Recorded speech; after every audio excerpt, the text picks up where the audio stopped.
खरंच शुभमन गिल सेल्फिश आहे का, स्वार्थी आहे का, स्वतःसाठी खेळतो का, इतरांना डावलून स्वतःचाच फायदा बघत आहे का? आजचा मॅच बघून अशा प्रकारचे अनेक प्रश्न तयार होत आहेत आणि सगळ्यात महत्वाची गोष्ट ट्विटरवर सेल्फिश गिल ही हॅशटॅग व्हायरल पण होत आहे किंवा ट्रेंडिंग मध्ये जात आहे। तर सगळ्यात महत्वाचं नक्की शुभमन गिलवर अशा प्रकारची टीका का होत आहे? ह्या सिरीज मध्ये तर त्यानं सगळ्यात जास्त रन बनवलेले आहेत, 250 पण मारलेले आहेत। मग असं सगळं असताना नक्की शुभमन गिलवर स्वार्थी असण्याच्या किंवा सेल्फिश असण्याच्या चर्चा का होत आहेत? नक्की काय कारण आहेत? सगळ्यात पहिलं कारण ओपनिंगची जागा न सोडणे। आपल्या सगळ्यांना माहित आहे की ऋतुराज गायकवाड, अभिषेक शर्मा, यशस्वी जयस्वाल आणि शुभमन गिल हे चारी पण ओपनिंगच करत असतात। आता यापैकी कोणाला जरी मागे पुढे केलं तर आपल्या बॅटिंगचं पोझिशन चेंज झाल्यानंतर बऱ्याच जणांना सूर सापडत नाही किंवा रन बनवू शकत नाहीत। आणि एकेकाळी शुभमन गिलनं सांगितलं होतं की मला सेकंड डाऊनला यायला आवडतं, तर मग ते आता जर कॅप्टन होता तर तो स्वतः सेकंड डाऊनला का आला नाही, हा एक प्रश्न आहे। आणि त्यानंतर ऋतुराज गायकवाडला पण ओपनिंग करू दिलं नाही आणि अभिषेक शर्मानं सेंचुरी करून सुद्धा अभिषेक शर्माला पण ओपनिंग करू दिलं नाही। या दोघांना मागे करून स्वतः ओपनिंग करत राहिला यशस्वी जयस्वाल सोबत। यामुळे पण तो स्वार्थी आहे अशा टीका होतात। आता जर परफॉर्मन्स बोलायचं झालं तर ऋतुराज गायकवाडला पहिल्या 2 मॅच मध्ये 1 डाऊनला पाठवलं होतं आणि ऋतुराज गायकवाडनं तेव्हा पण रन बनवल्या होत्या। तिसऱ्या मॅच मध्ये त्याने जवळपास 77 रन बनवले होते आणि चौथ्या मॅच मध्ये त्याने 49 रन बनवलेले होते आणि स्ट्राईक रेट दोन्हीच्या पण वेळेस 150 प्लसच होतं, म्हणजे 150 पेक्षा चांगल्या स्ट्राईक रेटनं बनवल्या होत्या। म्हणजे जागा चेंज करून सुद्धा तो चांगलाच खेळत होता आणि असं असताना देखील त्याला 5व्या मॅच मधून ड्रॉप केलंय। आता ह्याच्या पाठीमागे हे कारण सांगितलं जात असते की जर आज ऋतुराज गायकवाड खेळला असता तर शुभमन गिल पेक्षा जास्त रन बनवले असत्या आणि त्यालाच मॅन ऑफ द सिरीज भेटलं असतं।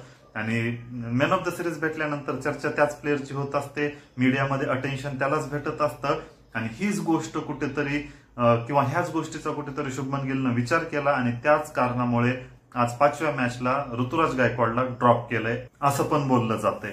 त्यानंतर अभिषेक शर्माचं उदाहरण घेऊया। आता ओपनिंगला असे प्लेअर पाहिजे की जे फास्ट खेळू शकतात किंवा पॉवर प्लेचा फायदा घेणारे, जास्त रन काढणारे पाहिजे असतात आणि अभिषेक शर्मा काय फास्ट खेळतो आपण सगळ्यांनीच बघितलेलं आहे। 46 बॉलमध्ये सेंचुरी केली होती त्याने आणि सेकंड मॅचला सेंचुरी केली होती आणि थर्ड मॅचला जेव्हा यशस्वी जयस्वाल आला तेव्हा त्याची पण ओपनिंग पोझिशन काढून त्याला 3 नंबरला पाठवण्यात आलं। आता मला एक सांगा, शुभमन गिलच्या स्ट्राईक रेट पेक्षा किंवा शुभमन गिल पेक्षा ओपनिंगसाठी तोच भारी प्लेअर होता। अभिषेक शर्मा आणि यशस्वी जयस्वालला ओपनिंग करू द्यायची होती, स्वतः शुभमन गिलनं 1 डाऊनला यायला पाहिजे होतं, परंतु शुभमन गिलनं असं केलं नाही। याचं कारण म्हणजे टीम इंडियामध्ये ओपनिंगची व्हॅकन्सी आहे, या कारणामुळे तो तसं करत आहे।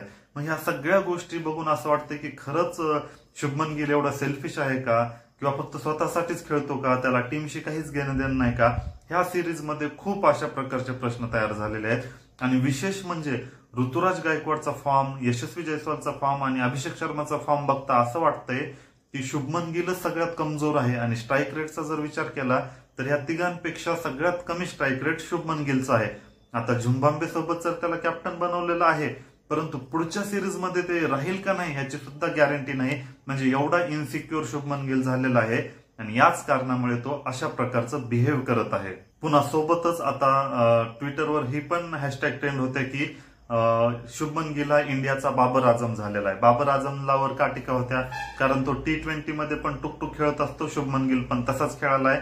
आणि दुसरी गोष्ट, बाबर आझम आपली पोझिशन कधीच चेंज करत नाही। म्हणजे आता T20 वर्ल्ड कप मध्ये एवढा मोठा पराभव झाला तेव्हा त्याला प्रश्न विचारण्यात आला होता बाबर आझमला, कॅप्टनशिप सोडणार का? तेव्हा पण त्यानं सांगितलं की टीममुळे हारलेलो आहे, कोणत्या एका प्लेअरमुळे हारलं नाही, कॅप्टनशिप सोडण्याचा विषय येत नाही, अशा प्रकारे कुठेतरी बोलला। आणि शुभमन गिल पण सेम वागत आहे, टुकटुक खेळत आहे, कमी रन म्हणजे स्लो रन बनवत आहे आणि आपली पोझिशन पण चेंज करणं। याच कारणामुळे शुभमन गिल हा बाबर आझम बनलाय इंडियाचा असं पण चर्चा होत आहे किंवा हे पण हॅशटॅग ट्रेंड होत आहे। तर ओव्हरऑल ह्या सगळ्या गोष्टीकडे बघून असं कुठेतरी वाटतंय की शुभमन गिल खरंच स्वार्थी आहे, सेल्फिश आहे, स्वतःसाठी खेळतो। याबद्दल तुमचं काय म्हणणं आहे कॉमेंटमध्ये नक्कीच सांगा।